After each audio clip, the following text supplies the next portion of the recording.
กับสวัสดีครับพี่น้องมื้อนี้ก็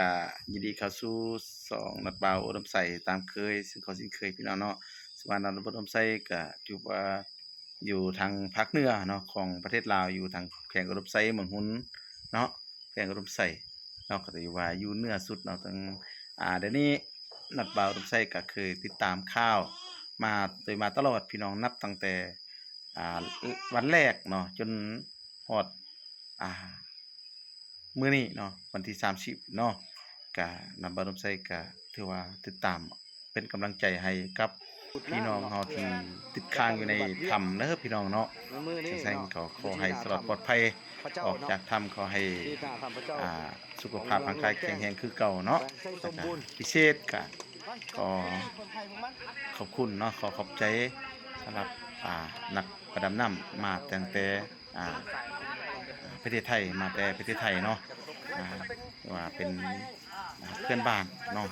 ของเฮานั่นเองเนาะบ้านพี่เมืองน้องเนาะว่าเพิ่นก็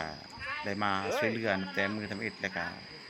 มาจากประเทศฟินแลนด์อีกเนาะที่ว่าเพิ่นก็เลยมาช่วยนํกันเนาะแต่ว่าขอบใจนำที่ว่ามีใจเอื้อเฟื้อแผ่สามัคคีเบิ่งแลโต เพื่อนบ้านเนาะเดียวกันเนาะไปมาหาสู่กันเนาะมีอุปสรรคใดๆต่างๆนานาหลายประการเนี่ยก็เคยช่วยกันไปๆมาๆเนาะฟังลาวก็สิเอาบุญคุณนี้เนาะไว้เป็นที่ระลึกตลอดไปเนาะถ้าหากมีเรียกงานประการใดนะขอให้ช่วยกันแบบนี้ตลอดไปเนาะเพราะว่าแม่นฝั่งไทยบ่จะแม่นว่าฝั่งลาวเนาะจะแม่นเพื่อนมิตรที่เคยช่วยกันมาเคยรับภาระกันมาก็สิคอยตอบแทนกันไปเนาะพี่น้องเนาะแต่นัดบ่ต้องใช้ดำน้ำบ่เป็นเนาะก็ฝากฟังนำผู้ที่เป็นไปได้เนาะก็มีความสามารถที่ว่าเฮ็ดได้เพิ่นก็เฮ็ดได้แต่ว่านัดบ่ต้องใช้ก็บ่มีหยังเนาะมีแต่คำขอบอกขอบใจและมีรู้สึกแบบว่าดีใจเนาะดีใจรู้สึกว่าเอ่อ7คนอยู่ในถ้ำติดๆในถ้ำถือว่าสามารถปลอดภัยถือว่ายังแข็งแรงอยู่ดีเนาะแข็งแรงดีอยู่ในถ้ำเนาะทั้งซั่นก็ทั้งเจ้าแขวงทั้งเจ้าเมืองเนาะทั้งทหารตำรวจเนาะบ่ว่าสิเป็นพ่อค้าชาวขายบ่ว่าจะเป็นผู้ใหญ่ใจบุญผู้ใหญ่ใจดีเพิ่นก็สนับสนุนมาช่วยเต็มที่เนาะอันนี้ก็ขอชื่นชมเนาะจังซั่นก็รัฐบาลร่มไทรก็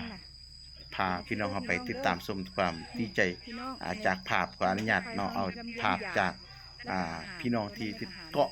กับสถานการณ์ตัวจริงเนาะรัฐบาลร่มไทรเอาภาพนี้อนุญาตเอาภาพนี้มาอัปเดตเด้อพี่น้องเด้อ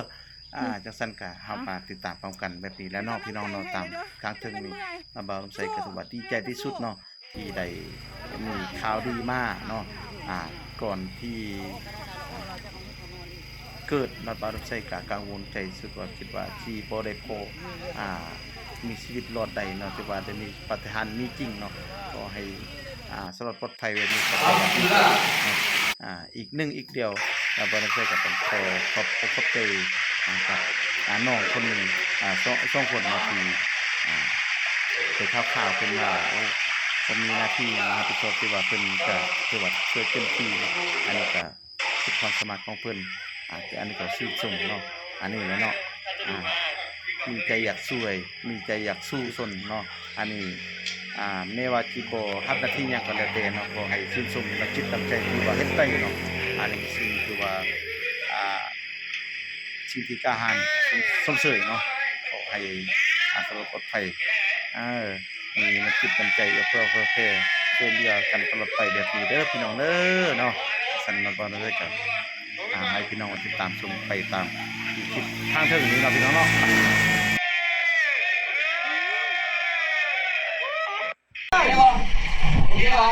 โอเคเราจะมาลองม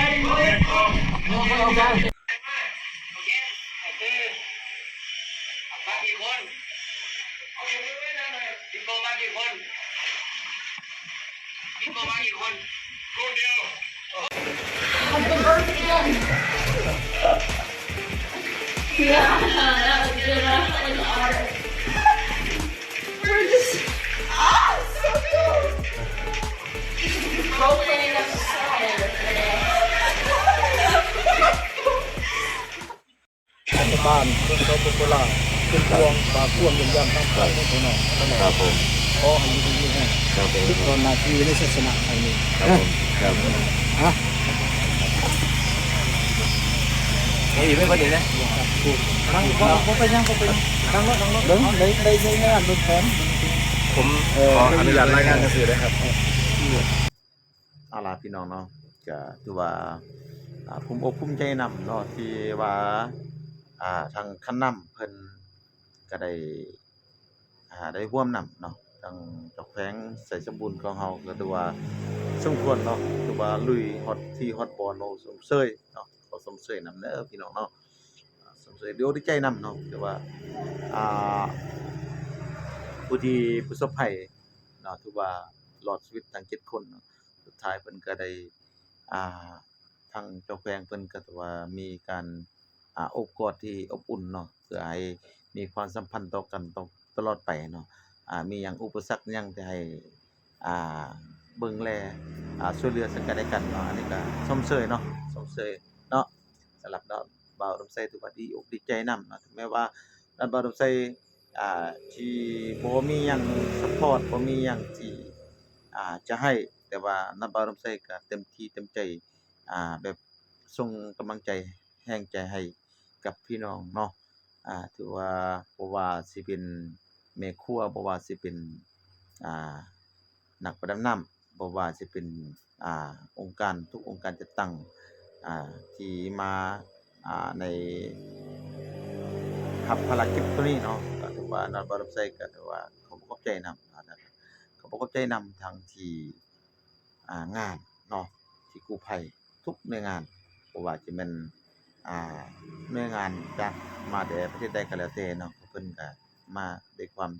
ตั้งจิตตั้งใจอยากช่วยประเทศลาวเฮาเนาะเพื่อให้ประสบผลสำเร็จ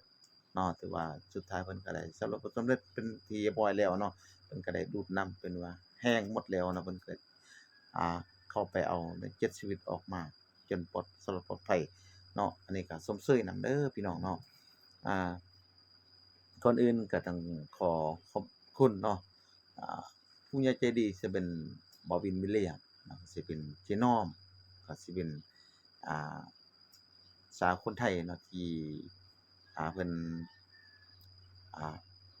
มีน้ำใจฝากเงินมาให้เพื่อสนับสนุน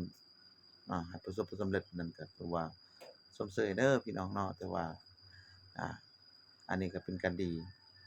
ในการช่วยเหลือกันจังซั้นก็คนลาวเฮาทั้งปวงเนาะคนจะมีบุญคุณติดบุญคุณนี้ไว้ตลอดไปเนาะมีหยังก็ค่อยเว้าค่อยว่ามีหยังค่อยจาค่อยร่วมกันต่อไปเนาะเฮาสามารถว่าสื่อสารกันได้สำเนียงการปากการเว้าฮู้เรื่องฮู้ราวได้พี่น้องเนาะจังซั้นแล้วบ่าวดำไสก็ต้องยินดีแล้วก็ต้อนรับทุกท่านเนาะเข้าสู่ประเทศลาวเฮาเนาะจังซั้นก็ถือว่าบ่าวดำไสก็บ่มีหยังหลายเนาะก็มีแต่คำขอบคุณเนาะอ่าทุกท่านเนาะที่เพิ่นให้การช่วยเหลือครั้งนี้เนาะเป็นครั้งยิ่งใหญ่ของประชาธิประวัติศาสตร์เนาะของประเทศลาวเนาะที่ว่าติดในถ้ำจนมารอดปลอดภัยได้เนาะจังซั้นแล้วบ่าวดำไสก็อยู่ภาคเหนือพี่บ่ได้ไปหาไปยามเนาะก็คือที่ว่าแหละเนาะมีหยังก็บ่มีนำเพิ่นเนาะจังซั้นผู้ที่สนับสนุนเพิ่นก็ผู้ใหญ่ใจดีเพิ่นก็ได้มาฮอดจอดถึงก็ถือว่าสมเชยเนาะดีอกดีใจนำเนาะจังซั้นบ่าวดำไสก็ขออวยพรใส่สุดท้ายนี้บ่าวดำไสขออวยพรใส่ให้ทุกท่านเนาะที่ติดตามชมและก็ให้กำลังใจอ่าทั้ง7ชีวิตและก็ทั้ง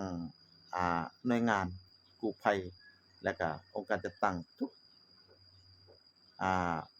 องค์การเนาะที่มาช่วยเหลือในครั้งนี้เนาะขอให้มีความสุขโชคดีและก็ความสุขสมหวังเนาะ ดังที่ปรารถนาเนาะขอให้กลับมาเรือนมาซ่านด้วยสวัสดิภาพเนาะจังซั่นน่ะบ่าวไสก็ถือว่าสิลาท่านผู้ชมไว้ก่อนเนาะสำหรับคลิปนี้บ่าวดมไสก็กล่าวคำว่าสบายดีสวัสดีครับพี่น้องพบพ้อในคลิปต่อไปเนาะ